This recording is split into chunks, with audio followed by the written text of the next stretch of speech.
আমি তো প্রধানমন্ত্রীর সাথে কথা হইয়া চিন্তা করতেছি যে 1000 কোটি টাকার বরাদ্দ আনতাম।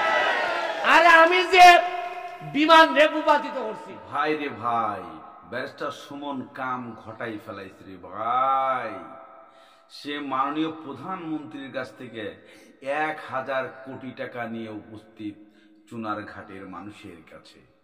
কি হবে এবার চুনারঘাটের?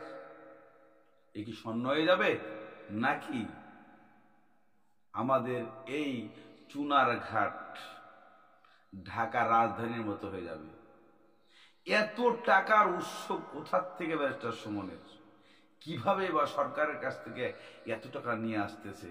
আমরা অনেকেই অবাক হয়ে যাচ্ছি, তাই না? অবাক হওয়াটাই স্বাভাবিক। সে 1 মাস হয় নাই এমপি হয়েছে, প্রথমে শুনলাম 2 কোটি টাকা, তার 1 সপ্তাহ পরে শুনলাম আবার 1 কোটি টাকা, এর 1 সপ্তাহ পরে শুনলাম আবারও 1 কোটি টাকা। বাইরে ভাই, 4 সপ্তাহের মধ্যে 4 কোটি টাকা নিয়ে উপস্থিত ব্যারিস্টার সুমন। এখন আজকে এই মুহূর্তে আপনাদের সঙ্গে যে কথা বলতে আসছি, আমি কিছুক্ষণ আগেই একটা ঘটনা দেখে ফেললাম। ব্যারিস্টার সুমন নিজে দাঁড়িয়ে বলছে, আমি মাননীয় প্রধানমন্ত্রীর সাথে কথা বলে 1000 কোটি টাকা নিয়ে উপস্থিত হচ্ছি চুনারঘাট এলাকায়। দর্শক, আমার কথাটা হয়তো আপনাদের বিশ্বাস হচ্ছে না, তাই না? দর্শক, আমি আর কথা বাড়াতে চাই না। 1000 কোটি টাকা কিভাবে বন্টন করবে তার মুখ দিয়ে নিজেই শুনে রাখুন আপনারা, তাহলেই বুঝতে পারবেন। চলুন, ব্যারিস্টার সুমন 1000 কোটি টাকা কিভাবে আনতেছে।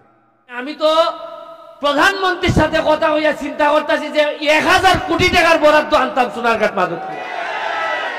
আরে আমি যে বিমান রে ভূপাতিত করছি আপনার বুটের মাধ্যমে, আপনার দুয়ার মাধ্যমে মোটা বিমান ভালাই দিছি নানি মাটি। কেরা ডরাইতাম? যদি উন্নয়নের চিন্তা করেন না, দোয়া করেন বাচ্চা থাকতাম, বাচ্চা থাকলে ইতিহাস বদলাই দিব কইয়া দিছি। আমি 37 লাখ টাকা খরচ করছি নিজের পকেট থেকে এমপি বার পর। এর মধ্যে কেউ ওই জুয়েলে দিছে 5 লাখ। ওই দর্শক বন্ধুরা, আপনারা ব্যারিস্টার সুমনের 1000 কোটি টাকার বক্তব্য শুনেছেন। এখন আপনারা কি বলবেন? আপনারাই বলুন না যে ব্যারিস্টার সুমন